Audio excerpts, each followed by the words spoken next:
Hello, how are you? I'm Julia, and for this video, I'm going to be reviewing the first three books in the Maid series by Danielle. I know there's a fourth one coming out, but from the author's Instagram, she hasn't started it yet because has writer's block. So I'm just going to review the first three, and then when that one comes out, I'll probably do a vlog or something. So the first one is The Sweetest Oblivion. This follows Nico and Elena. Nico is he is the head of on the back of this it says the underworld of New York, and he goes to his enemy, or he goes to Nico, I can't really remember, but basically he gets into an arranged marriage with Elena's sister, and they start kind of they have just tension. Nothing really happens until a while in, but when it happens, and you're like, oh, this is okie dokie.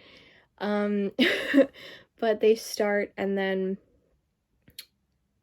you find out what's going on with Elena's sister, and so he asked for Elena. I think that's what happens. He asks for her, and they end up getting married. So this is an enemies to lovers arranged marriage. I didn't particularly like this one. I thought it was okay. I gave it 3.5 stars. I enjoyed the second half of this more than the first, and I think it was because they were married and together. I thought the beginning of their relationship was weird. I didn't really like the whole sister, her being with her sister's fiance. Not that her sister liked him or he liked her. It just made me uncomfortable. I didn't really like it. I thought it was weird. I thought it was strange. And I don't think they really had any chemistry the first half until they were kind of put together and had to work out the tension that they were having, if that makes sense. So I didn't hate them together in the beginning, but I also didn't really get it at times. I hope that makes sense, because it's not really making sense in my brain, so I hope it makes sense to other people's brains. So I mean, with mafia books, you have to deal with men and being in power and control over the women in their family. So I absolutely hated Elena's father. I didn't like the decisions that he made for her or about her, and he just pissed me off. And I didn't like him. I didn't really like the way that he treated his children or his wife. I think Nico, the way that he was he spoke to her about things, I think, and he didn't just make decisions for her other than the marriage, which I think is a big deal. But besides that, so I really liked Nico, actually, as I was saying. I thought he was a good character. I don't think that there was much to either character, Nico or Elena, until they got together and we started to have them have more conversations with each other. But I think you get it kind of sprinkled in the beginning, the first half, but you get more in depth in the second half, and I think that's another reason I liked it more. And I think Nico, I don't know. I just liked him. I don't know how else to explain it. I want to be oh, he did his job really well. Dude is a mafia mobster, and I just liked his protectiveness over her even before they were arranged. He was meant to be with her sister, and he was protecting her over everyone. I just love I love that. Elena, I liked her, but also at times I thought she was extremely naive, and that's understandable considering her dad. and how she grew up. I thought her secret, I don't know why I put quotations on it. I thought her secret was stupid. I thought it was dumb. I didn't really think that it was like that big of a deal. I mean, understandably in this world it is a big deal, but I thought it was dumb because nothing happened. So yeah, and then I thought also the end, I liked Elena's ending, and like they clearly like they end together, but what she did for the mother of her secret, I thought that was really sweet, and I liked that. I thought understandably Nico was extremely overdramatic, but I thought he was a little too overdramatic, but that's just me. I don't know, but I also, again, love the protectiveness, so I liked the ending. The first half of this, not so good. The second half, I thought, like, probably bumped it a star or two for me, because when she wrote them together really well. And, like, things like when she left, this is a spoiler, she left, him talking about, like, having, like, because she wore pink all the time, him like, noticing that her pink was everywhere and, like, it annoyed him. I thought, like, things like that written, like, the noticing of it was sweet. I like that. The only other thing I had an issue with was the dual point of view in this, and they're, like, if you're gonna write dual point of view, I feel like you should, like, write dual point of view, which she did, but there's like, obviously a lot of chapters, 52, and I'd say there's maybe 15 or 20 chapters for Nico, and some of them are cut in half and then put into Elena's point of view, and I didn't really like that. I wish that she would have just, like, stuck with it, like, not do, like, every other chapter Elena, Nico, but, like, split it up slightly evenly, but that's, like, a personal preference. Yeah, I read this in September, and it was very big online, and everyone was talking about it, and everyone was like, this is so good. Was it good? Yes, but with the hype online on TikTok and stuff, I expected more, and I was let down. So I should have went in with lower expectations, but I don't think this was terrible. Especially if you like a good mafia romance, you might really enjoy it. The next book is The Maddest Obsession.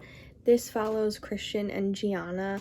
We meet Gianna in the Sweetest Oblivion. She is Nico's stepmother, and I believe she's younger than him, and they've also slept together. So, fun, awkward, but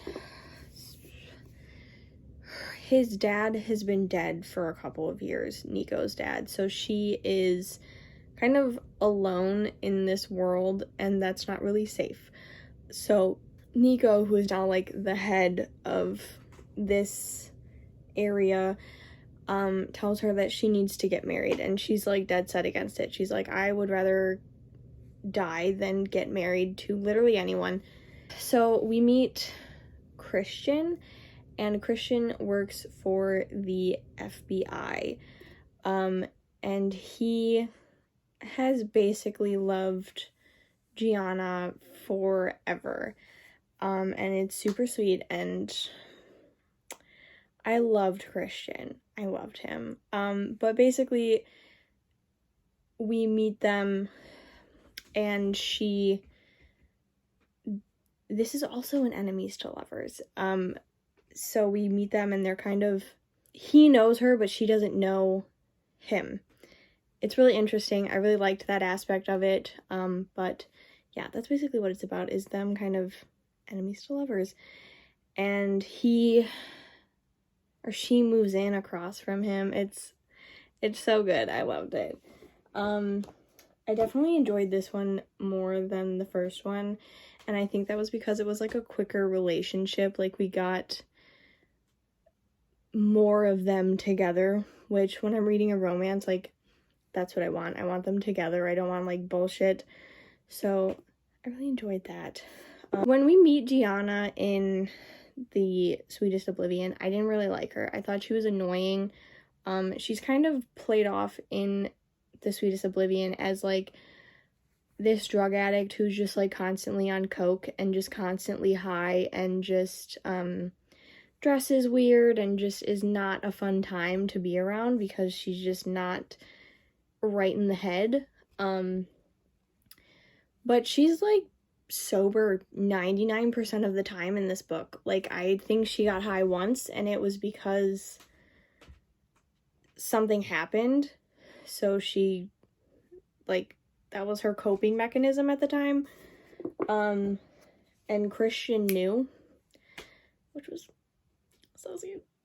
So yeah, her character was definitely the opposite of what I expected in this book, and I actually found her to be really enjoyable. I liked her a lot. I thought she was funny. Christian, I wish we would have gotten more of him. He's very secretive and very, like, you don't know anything about him. He's very, like, he doesn't give much information about himself or really about anything else. I did like him from what I got of him. I thought he was a good character. I do wish another, like, something that I had an issue with in the Sweetest Oblivion is that we didn't get much of the male point of view, so I don't think we got enough from him. Like, I think as readers, we should get more than the love interest. Because even though he's secretive towards her, we're in his head, so I don't understand why we wouldn't know more than her that's going on in his head. Did that make sense? I hope it did. So it didn't make sense to me that we didn't know things that happened to him because we were in his head and he wasn't being vocal about it. Did that make more sense? I don't know, but I repeated it twice. So his issues are brought up more towards the end. He does open up towards her, but it wasn't enough for me. I wish he would have opened up a little bit more. Understandable, you have to go like baby steps, but again, I personally wouldn't marry someone who wasn't honest with me. Like, but she really had no choice. She had to marry someone or else Nico would have married her off. But I really liked them. Gianna doesn't really know what he does as a job. I don't really know what he did as a job. He worked for the FBI. He was in the FBI and also working for Nico, but like, we don't know what he does in the FBI, you know? Because he even goes on like a business trip and it's like, where were you going? What were you doing? So I didn't get that. I think something that this book, as well as the first one, is missing is the mafia aspect of a mafia romance. I definitely think that if you read this, don't go into it thinking that it's a mafia book. It's a romance first, and mafia is kind of second tier, maybe even third, to the plot and the storyline. I expected a lot more of like put me on my toes and like edge of my seat type of scenes, and we didn't really get much of those. We got a couple. He killed a dude, which was yeah, so I enjoyed this one a lot more than the first one. I liked Gianna and I liked Christian. I thought they were great. And even though like he was very secretive, I think that they had a good relationship and they did talk a lot. And she definitely brought out more of him than I think anyone else would have. She was just a very likable character, and like she seemed like if she was like a real life person, like you would open up to her because she just seems sweet. So and this is also like Sunshine Grumpy. All three of them are. So yeah, I like that one. So the third one is The Darkest Temptation, and this follows Mila and Ronan. I didn't understand why this was in the Maid Man series, or the Maid series, because he's not a made man. Nico is a made man because he's in, like, in that line, that bloodline, and Christian is a made man because he works for Nico, or, yeah, Christian, he works for Nico. But he's Christian's brother, but he's not in, like, that group, like, he's not in New York. So I didn't get, like, why a story was written about him. I don't really care. I really enjoyed this, but it didn't make any sense to me. So I just wanted to say that. Yeah, so this follows Nico, or not, oh my god. This follows Ronan and Mila. Mila, can't remember where she lives, but her father is also a Russian, like, mafia dude. And she's been sheltered her entire life, and she's like, I want to go to Russia. I want to, like, learn about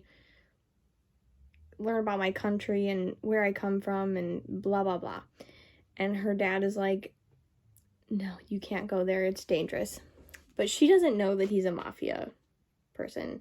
I don't know what she thinks that he does, but it's not that. So she goes. She runs away. And there she is almost kidnapped as soon as she gets off the plane, and she runs into this place where we find Ronan, and Ronan is like, I'll protect you, and then the twist happens. This is a kidnapping romance, and I'm not a huge fan of kidnapping romances. I think that the entire time, like, when I haven't read very many before, and I went into this very skeptical, but I think of it as, like, everything that she's done is against her will. Like, she's not there out of, like, love or kindness. She's there because she's being kept, and that usually makes me very uncomfortable, and I don't usually like it. But this one, I think, because they kind of have a relationship before, and she kind of is, like, liking him before he actually kidnaps her. It made it a little better. But I gave it 3.5 stars. I think, like, even, like, he's still manipulating her, so it took me a minute to get past that, but I liked it. Mila, this is literally Sunshine and Grumpy in the best way, because Mila is just constantly wearing yellow, and Ronan is just constantly wearing black, and he's just grumpy and angry, and he's kidnapped her, obviously, because of her father, and he just is like, I hate your dad, and she's like, I don't get why, like, why have you done this?